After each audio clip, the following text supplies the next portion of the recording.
lalagyan ni Papa ng lettuce. Ayan. Siya ngayon ang mag-prepare ng aming hapunan. Lagyan mo siya ng lettuce, tapos tataka siya, konti lang yung kanin ko, dinagdagan pa.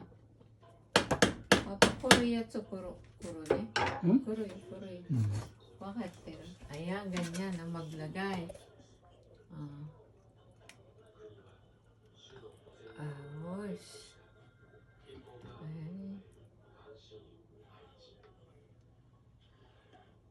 Ganyan.